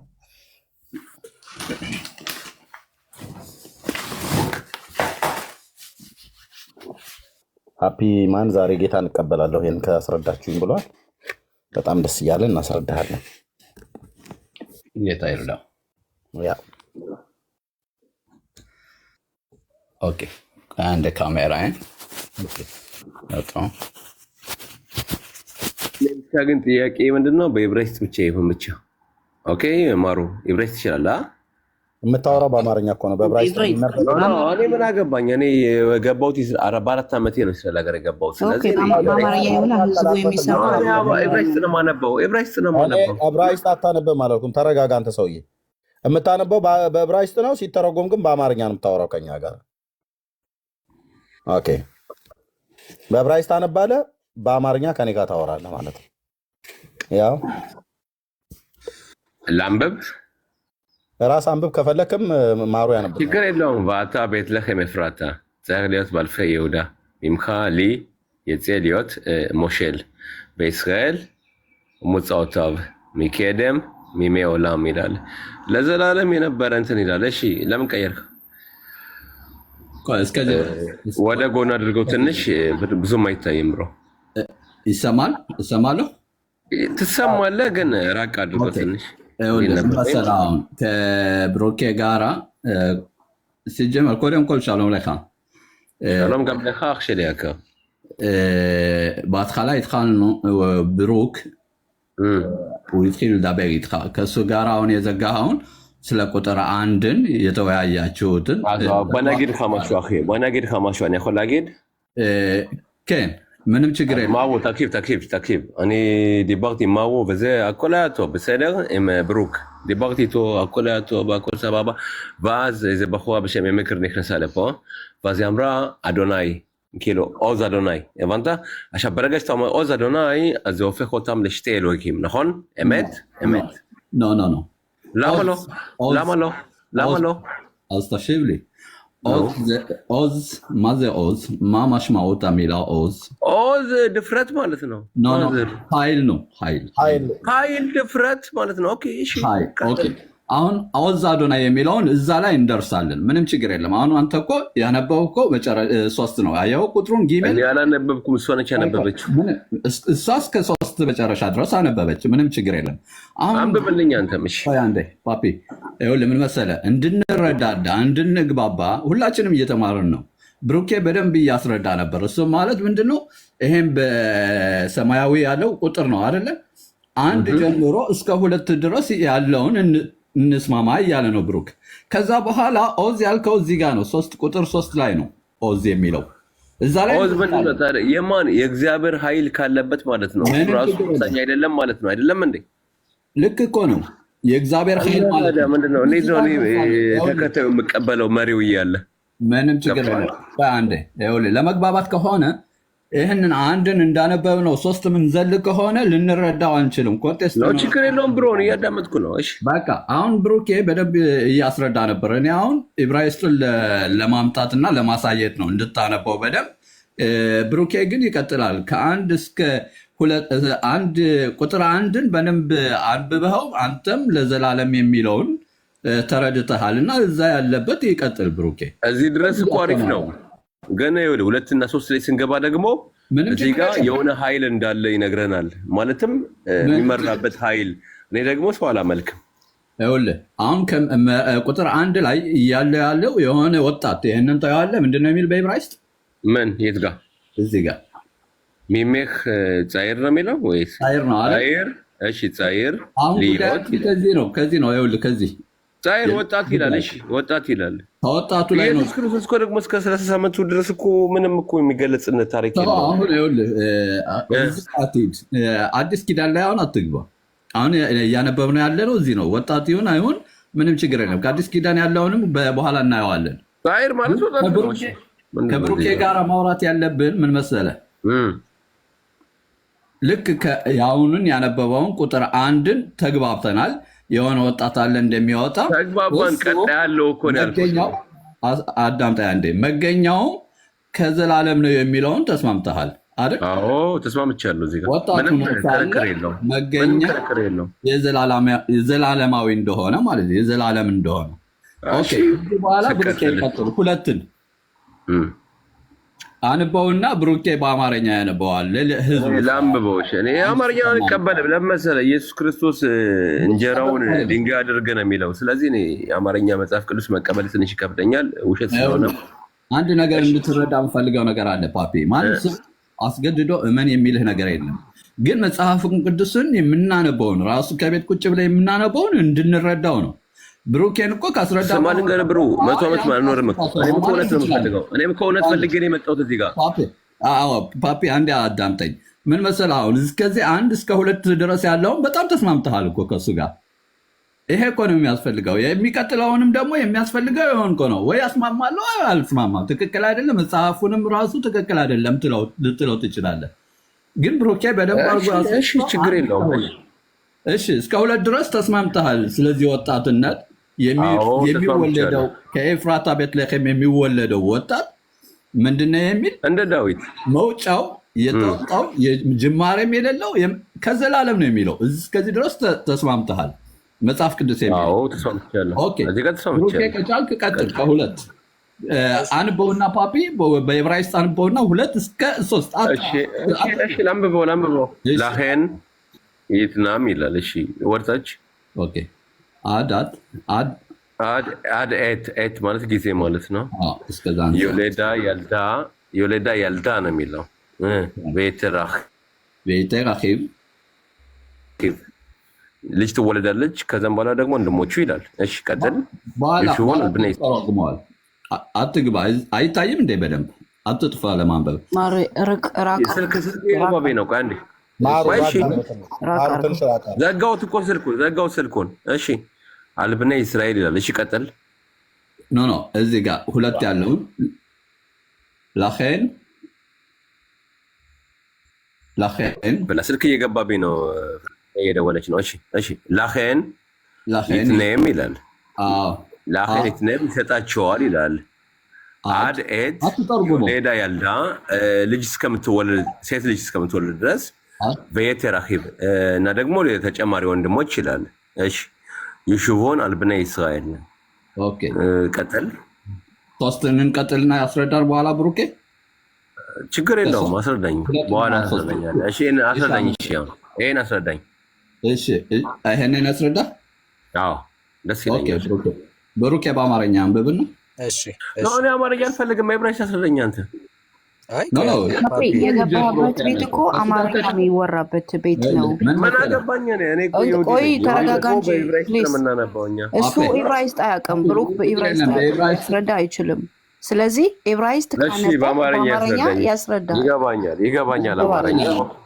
ቆይ አንዴ ሰላምዬ፣ ፓፒ ምን መሰለ እሱ ስለጀመረ በደንብ አድርጎ አብራርቶ ሁለታችሁም አስካማ አለ። ሁለታችሁም የሽ አስካማ እኮ ችግር የለም። በአንድ ላይ እኮ አለ። አሁን እዚህ ጋር ምንድን ነው የሚለው? ምንድን ነው ሴቶቹ እስከሚወለዱና ፓፒ አስጨርሰኝ የምናገረው ከብሩክ ጋር ስለተነጋገራችሁ ተግባብታችኋል። ደግሞ ቁጥር 1 ላይ ባትግባቡ ኑሮ እሺ በቃ በዕብራይስጥ እኔ መቀጥል ነበር፣ ግን እየተግባባችሁ ስላለ ለምን እናበላሻለን ይሄንን? ስለዚህ ከቁጥር 2 ያለውን 3ን ደግሞ በደንብ አድርጎ እያስረዳ ነው። አይ የማይረዳ ነገር ካለ በዕብራይስጥ ምንም ላወራህ እችላለሁ አልተረዳሁትም የሚል ወይም ደግሞ የዕብራይስጥ ቃላት ችግር ካለው ሊማር የመጣ ሰው ግን እውነት ለመናገር እኔ ምን አገባኝ ምናምን እያለ አይደለም። አላቅም መጽሐፍ ቅዱስ ልማር ነው የመጣሁት እና እኔ ምን አገባኝ እኮ አላልኩም። እኔ የምልህ ከዛ ደግሞ ፓፒ ላይ ሁለተኛ እንዳትልክ ከናታን ጋር አውሩ። ሁለተኛ እንዳትልክ ፓፒ እዛው ተቀመጥ። እሺ ኦኬ። ሀፒን ማንን አውራው? ወንድምነት ናታን ቅድም ዳንኤልን ጀምራችሁ ነበረ። ምናልባት እዛው ዳንኤል ላይ እንቀጥል ወይስ ሌላ አንድ የመጽሐፍ ቅዱስ ክፍል ላሳይ? ናታን ማሮ ካላስቸገርኩ የዳንኤልን ጨርሱት።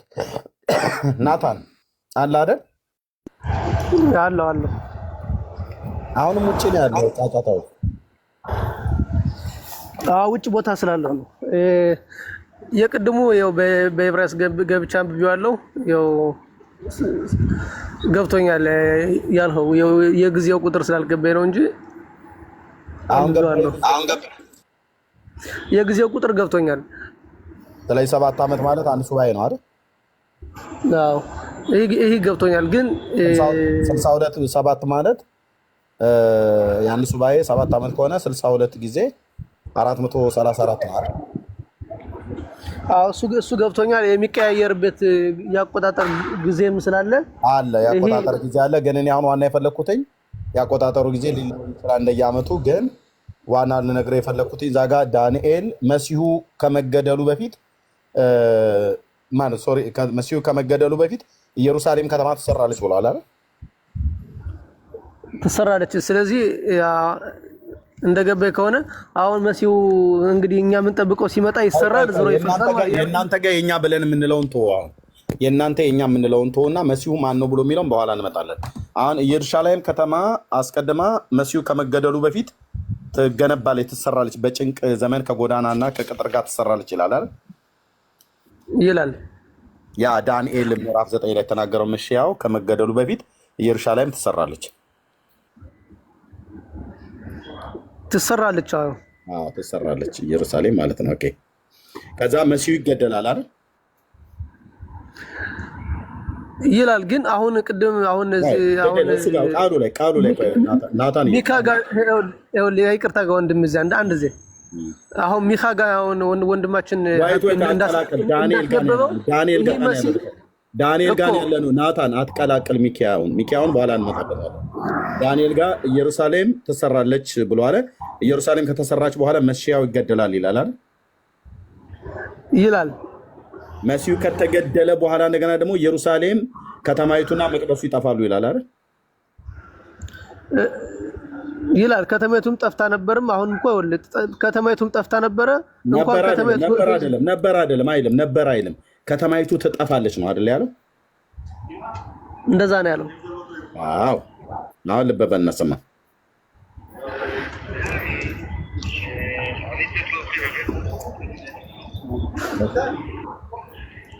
አንዴ ያለው በጣም ጫጫታ ላይ ነው ያለው። ዩቲዩብንና ይስማክ በደንብ ይርሚ። ኦኬ ኢየሩሳሌም ትጠገናለች።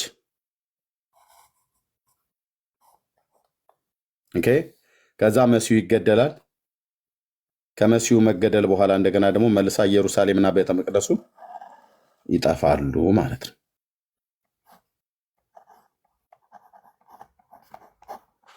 ኦኬ ናታን እየታየ ነው? ይታየኛል። መጀመሪያ ኢየሩሳሌም ትጠገናለች አለ አይደል? በጭንቅ ዘመን ከጎዳናና ከቅጥር ጋር ትሰራለች ይላል አይደል? ይላል። አዎ አንብቤዋለሁ። ቅድሙንም ከዚህ በፊትም አንብቤዋለሁ። ይላል። አዎ ይሄ ከባቢሎን ሲመለሱ ነው አይደል? ይሄ የሆነው አዎ ከባቢሎን ሲመለሱ የሆነ ማለት ነው። እሺ ኢየሩሳሌም የተሰራችውና የተጠገነችው ከባቢሎን ሲመለሱ በነ ነህሚያ በነ እዝራ ዘመን እነ ሐጌ እነ ዘካርያስ እነ መርዶኪዮስ ማለት ነው። እሺ ከዛ ኢየሩሳሌም ከተሰራች በኋላ በመካከል ዳንኤል ያለው ነው የምንለው መሲህ ይገደላል ይላል አይደል? ናታን ይላል። መሲሁ እንደሚገደል ይላል። ግን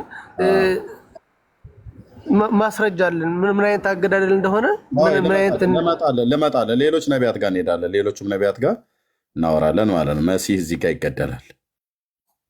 ኦኬ ከመሲሁ መገደል በኋላ እንደገና መልሳ ኢየሩሳሌምና መቅደሱ ይጠፋሉ ይላል አይደል? ይላል። መቅደሱና ኢየሩሳሌም የጠፉት በስንት ዓመተ ምህረት ነው? ሮማውያን ናቸው አይደል ያጠፉት? ከ210 ዓመት 210 ቅድም እንዳልነው ከሰባ ነው።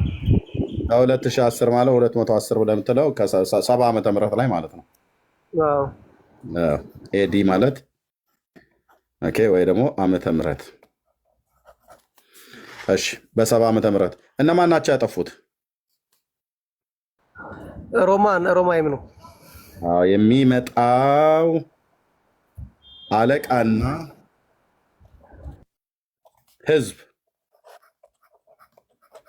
ከተማይቱንና መቅደሱን ያጠፋሉ ይላል። እነዚህ ሮማውያን ናቸው አይደል?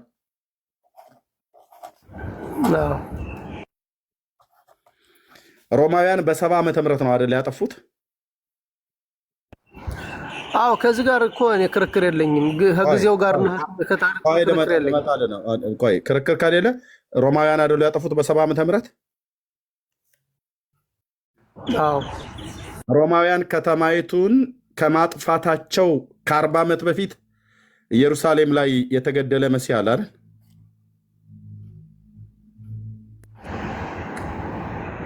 ምን አለፋ ባጭሩ ቆይ ልንገርህ ላሳየህ።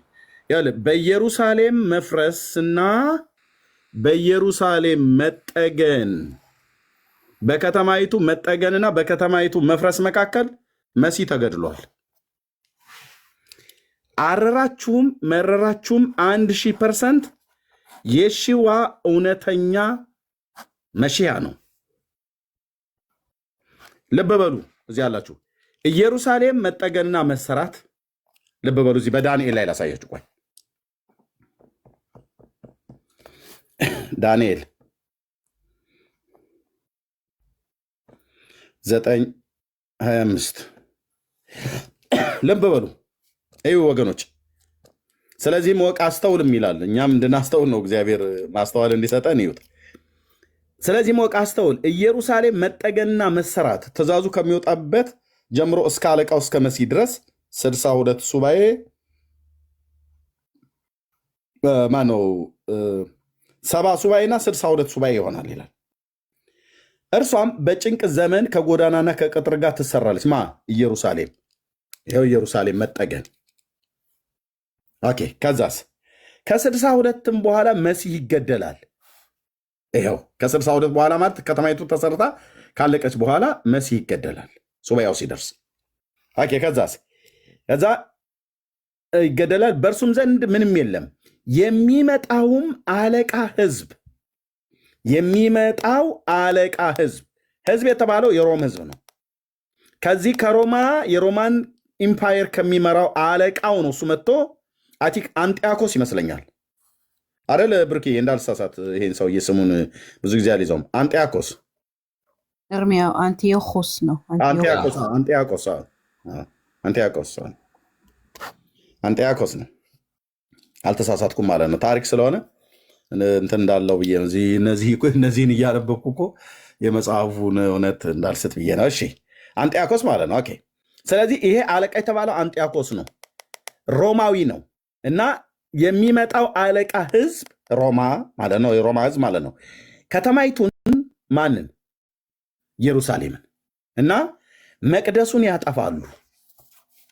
ይኸው በመጀመሪያ ኢየሩሳሌም ተጠገነች ቁጥር 25 ላይ። ከዛ መሲሁ ከገደለ ቁጥር 26 ላይ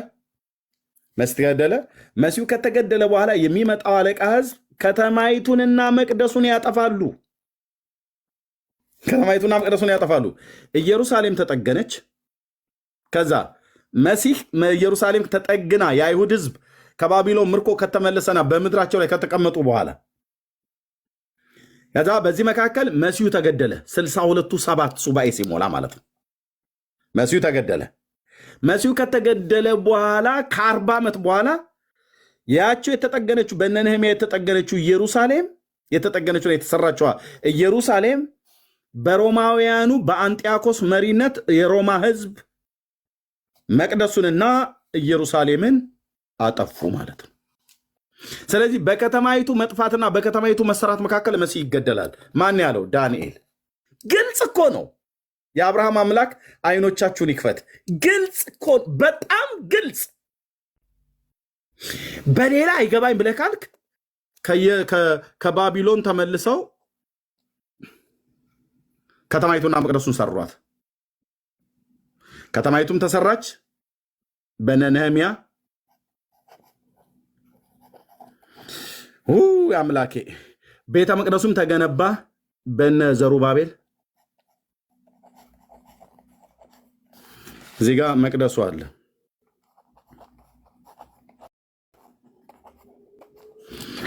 መቅደሱን ዘሩባቤል ገነባው። የእሱ እጅ ጨረሱት። የእሱ እጅ እንደጀመረው ኢየሩሳሌምን እና ቅጥሯን ነህምያ እና ከእሱ ጋር ያለው ህዝብ አደሰ። አጭርና ግልጽ ታደሱ። ይሄ ትእዛዝ የወጣበት 444 ቅድመ ልደተ ክርስቶስ ላይ ይሄን ትእዛዝ ያወጣው ንጉሥ ቂሮስ ኢሳይያው መጽሐፍ ኢሳይያስ 45 ላይ ይሄ ሰውዬ ትንቢት ተነግሮለታል። ይሄ ቂሮስ ለመሆኑ በእዝራ መጽሐፍት እዚህ ጋር ልጻፈው። እዝራ መጽሐፍ ምዕራፍ 1፣ ሁለተኛ ዜና መጽሐፍ ምዕራፍ 36 የኢየሩሳሌም ቅጥር መሰራትና እንደገና መገንባት ማለት ነው። 70 ዓመት በተፈጸመ ጊዜ እንደገና ወደ ምድሪቱ እንዲያመጣ። በተለይ ግን ይሄኛውን ሁለተኛ ዜና ሳታስገቡት ይሄኛውን በእዝራ መጽሐፍትና በዳንኤል መጽሐፍ 9:25 ላይ ያለው ማለት ነው። ትእዛዝና አዋጅ ብሎ የሚለው እዚህ ሁለቱ ጋር ስላለ ትእዛዝ አዋጅ ማነው? አዋጅ ትእዛዝ። ዳንኤል ትእዛዝ ይለዋል፣ ይሄኛው አዋጅ ይለዋል። እዝራ አዋጅ ሲለው ዳንኤል ትእዛዝ ይለዋል። አዋጅ ትእዛዝ አዋጅ አንድ ነው። ኦኬ። ስለዚህ መቅደሱ በዘሩባቤል ከተማይቱና ቅጥሩ በነ ነህምያ ተሰራ ማለት ነው። ከዛስ በዚህ መካከል ከተማይቱና መቅደሱ ከተሰሩ በኋላ ሁለተኛው ቤተ መቅደስ ከተሰራ በኋላ ሁለተኛው ቤተ መቅደስ ባለበት ዘመን አንድ ወጣት ቅድም ሚኪያስ ላይ እንደተናገሩት ዕድሜው የ33 ዓመት የሆነ ወጣት እዚህ ቀራንዮ ኮረብታ ላይ በመስቀል ጠርቀው ገደሉት። በሮማውያን እጅ አሳልፈው አይሁዳውያኑ ለሞት ተላልፎ እንዲሰጥ አደረጉት። ዕድሜው 33 ዓመት ወጣት ነው። ሚኪያስ ላይ አሁን ሲናገር ወጣት ብሎ ይለዋል። ደስ አይልም? ግን ይሄ ዕድሜው 33 የሞላው ከድንግሊቱ ሲወለድ የተቆጠረው ቆጠራ ነው። ከማርያም ሲወለድ እንደ ሰው ልደት ነበረውና ሲቆጠር ዕድሜው 33 ዓመት የሆነ ነው። በሰውነቱ ነው ዕድሜው 33 የሆነው እንጂ ሚኪያስ ሲናገረው አወጣጡ ከቀድሞ ጀምሮ ከየት ከዘላለም ነው። ከዘላለም ነው። ከዘላለም የሆነ ፍጡር የለም። ከዘላለም የሆነ ፈጣሪ ግን አለ።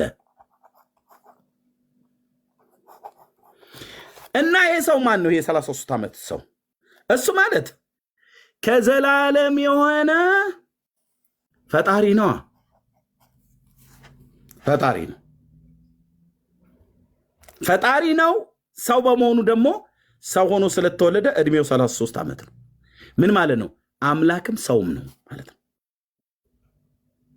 እና እዚህ መካከል ላይ ሞተ። ኢየሩሳሌም ከተማ ተሰራች፣ ቅጥሩ ሁሉ ተገነባ።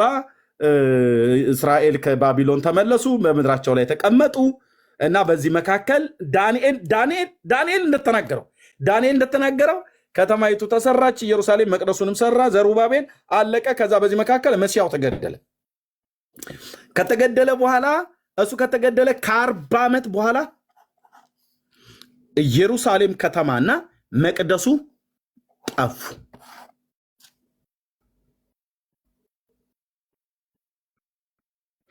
አሁን እውነተኛ መሲህ በኢየሩሳሌም ከተማና በመቅደሱ መሰራትና በኢየሩሳሌም ከተማና በመቅደሱ መጥፋት መካከል ነው የሚሞተው አለ። አቃለቅ እደግመዋለሁ። እውነተኛው የእስራኤል መሲህ የሁለት ቤተ መቅደሱ እና ኢየሩሳሌም ከተጠገነች በኋላ እና ኢየሩሳሌምና መቅደሱ በሚጠፉበት መካከል ባለ ዘመን ላይ መሲሁ ይገደላል አለ። ይሄ ነው የሆነው። ይሄ ነው የሆነው።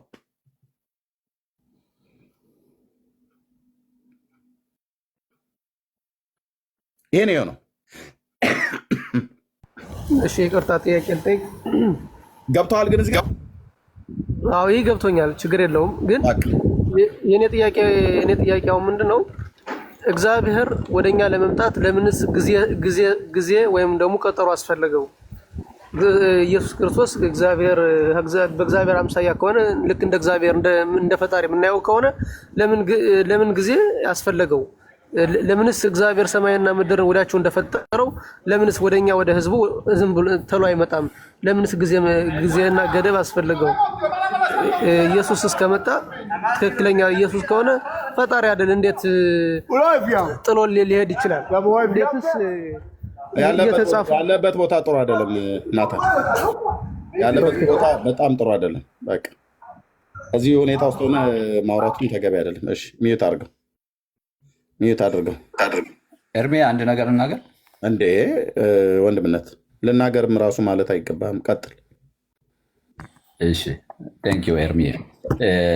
እዚህ ጋር ናታን ያልተረዳው ነገር አለ። ልታስረዳው ስትል እንኳ ራሱ ሊገባው ያልቻለው ምክንያቱ ምን መሰለ?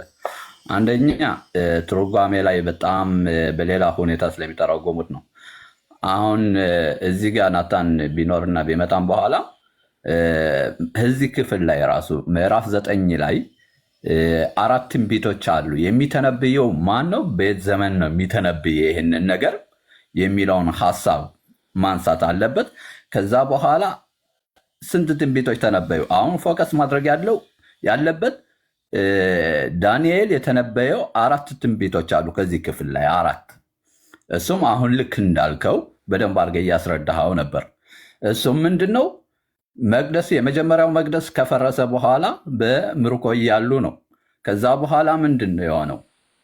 ለዳንኤል የእግዚአብሔር ድምፅ ሲመጣ ይሄ የፈረሰውን ቤተ መቅደስ እንደሚሰራው አንደኛው ትንቢት ነው። አንደኛው ትንቢት። ሁለተኛው ትንቢት ደግሞ መሲሁ የዛን ሰዓት እንደሚመጣና እንደሚገደል በጣም አጉልቶ ማየት ያለበት እነዚህ አራቶችን ነው። ሶስተኛው ደግሞ ምንድን ነው? ያ ሰባተኛዋ ሱባኤ እዛ ጋር አልነካሃትም፣ ሊረዳውም አይችልም እሱ በእርግጥ እቺ አራተኛ ይቶ። አምስተኛው ግን በጣም ፎከስ የሚያደርግበት እዚህ ጋር ያ የተሰራው ቤተ መቅደስ እንደሚፈርስ ደግሞ በደንብ አድርጎ ተናግሯል እዛ ጋር። እነዚህን አራቶችን ትንቢቶች የተናገረውን አጉልቶ ቢያየው እንዳለ ፎቶውን ያያዋል። ማለትም ፓዘል ነው የምልህ አይደለ? የሚናገረው ነገር ይገጣጠምለታል። ይሄ በእንደዚህ አይነት በደንብ አብራራው ወንድምነት፣ በደንብ የምትለውን በለው በዚህ ላይ።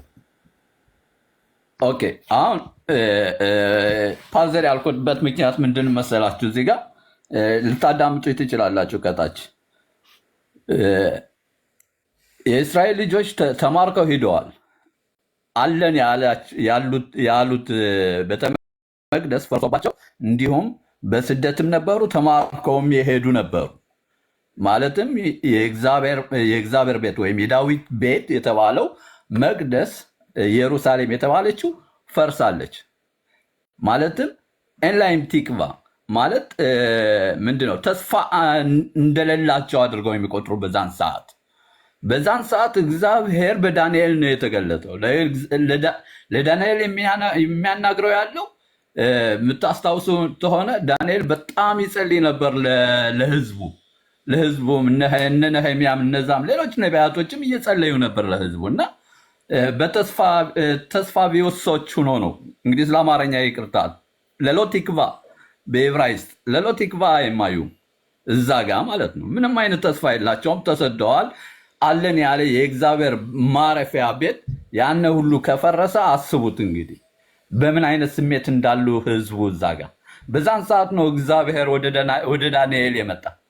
ወደ ዳንኤል ይህንን ትንቢት እንዲናገረው ያደረገ ምክንያቱ ዋናው ምንድን ነው?